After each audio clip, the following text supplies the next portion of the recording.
Many ponder the idea of going after their dreams, but very few are willing to take the risk. Some hear their calling and continue to explore it, while others hear it and continue to walk in the other direction. Well, I'm talking to someone who heard his calling and decided to risk everything for it. My name is Analiese, and this is Analiese in the City with New York composer Keller. Hi everyone, it's Analiese here with music composer Keller. We're here hanging out in his studio and we're gonna chit chat with him about his journey to becoming a composer. All right. At what age did you develop a passion for music in general? Well, I started when I was 6 years old, and that was because my dad was a guitar player, and so I grew up with him playing guitar in the house. In terms of like when the passion really started, I would say it was maybe when I was about 16 years old. So did you know you always wanted to compose music, or was that something you developed later on in life? Yeah, that was something that developed a little later. When I was a guitar player, when I was a kid, I was more interested in just playing other people's music. Yeah, in terms of like wanting to be a composer, yeah, that was something that had happened around the same time. Basically around the time that I started playing the piano was when I started getting interested in writing my own music. When you were 16? 16, 17 years old, yeah. Because you were teaching yourself how to play another instrument, right? Right. So yeah, I never took any lessons in piano. I just took what I knew on the guitar and just, you know, I'm like, all right, these notes are C, E, and G, and then I found those notes here on the keyboard. And then you went to a music university where you had to audition, and you decided to audition with your piano. Right. And I remember you telling me that out of all the people who auditioned, you were the one who got chosen, which was surprising because you had just taught yourself 6 months ago. Right. There were some other people that got in, but there were a number of people that auditioned that day, you know, who had been studying piano their whole lives and since they were kids. And here I show up for this audition to get into the music school as a piano major, never had a lesson in my life. I only knew the first 2 pages of a Debussy piece on the piano, and so, you know, so I just went in there and played that piece, and I guess the piano faculty saw some potential in me and put me in, you know, piano freshman level 1. And I remember standing in the hallway and seeing that, you know, later in the day when they posted it up on the board, and some of the other people that I had talked to during the audition that day didn't get in. Tell us your big birthday story. The big birthday story. So I, in the time leading up to my 30th birthday, I got all, you know, dramatic about, you know, oh, I'm getting older and what's going on. I just thought, you know, I don't want to wake up on the morning of my 30th birthday and still be working in this job that at that point I just couldn't stand it anymore. Yeah. It's just like, because it was like soul draining, you know. So I just decided to just save up as much money as I could, and I just, you know, gave my notice like 2 weeks before my 30th birthday, so that I woke up on the morning of my 30th birthday and I didn't have that job anymore. So what is one of the biggest lessons that you can offer to us at this point in your life? Oh wow. We're gonna jump right to that. Yeah. The big secret, let's the go big lesson. All right, let's go there. I'm dying to hear the secret. Let's go. Well, you know, let me preface what I'm gonna say by saying that, you know, of course it's important to, like, you know, look at yourself, look at your life. If you don't feel like you're living life to its fullest potential, you know, you have to look inward. You have to think about, like, well, what is the gift that I have that I can share with people?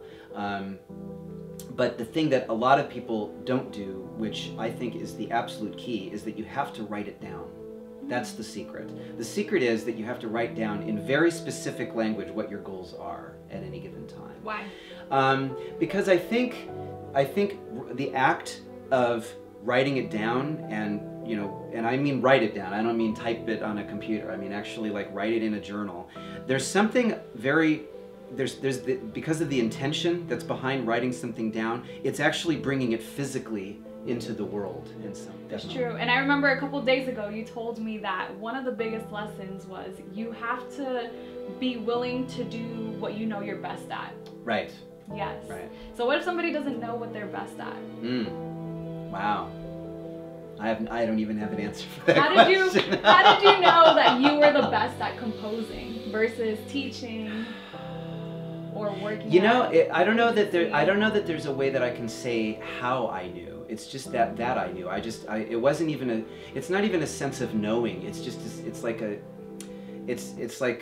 it's just coming from your cells almost. It's like, but the one thing that I think is like that special thing that I do is the actual writing of the music, the way that the music comes out.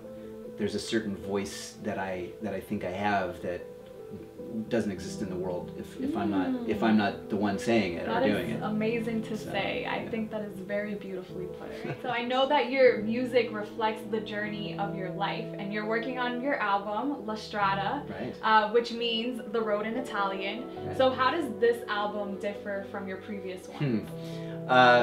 It's going to differ in a pretty big way from the other music. The inspiration behind this new music is really, it's kind of, I feel like now is the time for me to, like, if there's something I haven't done musically or said musically yet, now's the time to do it.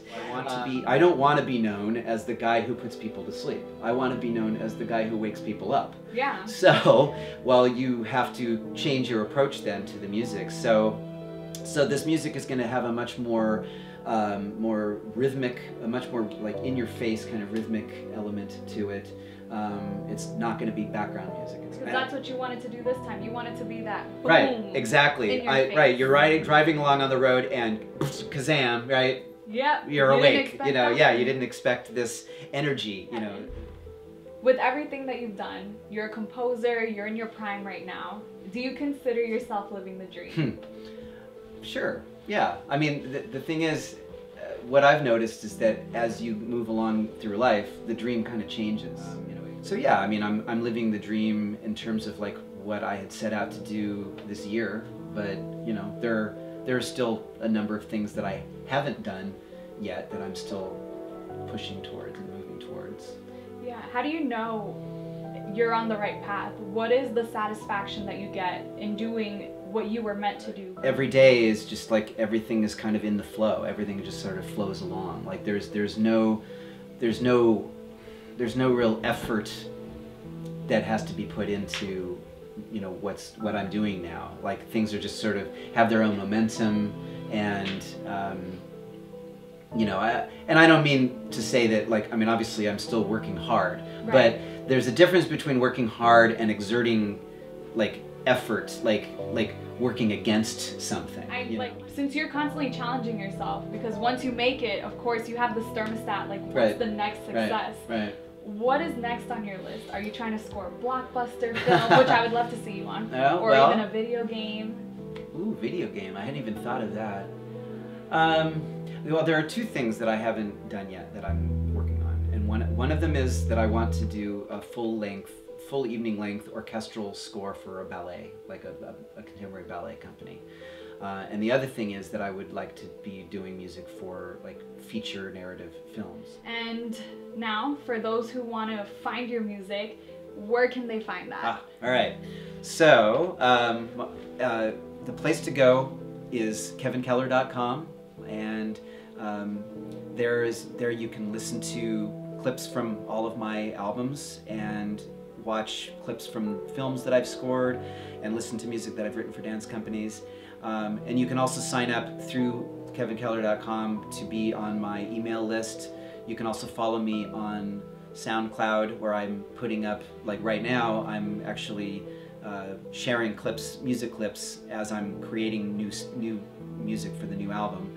I also have a blog where I'm talking about the creative process that I'm going through right now. And finally, there's my Facebook page. So, and that's kind of the most important one, really, because that's how people kind of, you know, get the word out there. So just go to Facebook, and it's Kevin Keller Music, and you can hit that like button, and you can hear all about it. There you go, you have it right there. So thank you very much. Thank you for inviting us into your space. My pleasure. Until next time, everybody. Peace. Rolling. Alright, so by the looks of everything, you have the textbook. Don't laugh at me! Sorry. You heard his calling and oh, gosh. Sorry. Alright, one more time. I promise. Alright, go. Oh, it was going so well. I know, it was going really well. Oh my God. I started thinking about my script. That's why. Oh. Okay.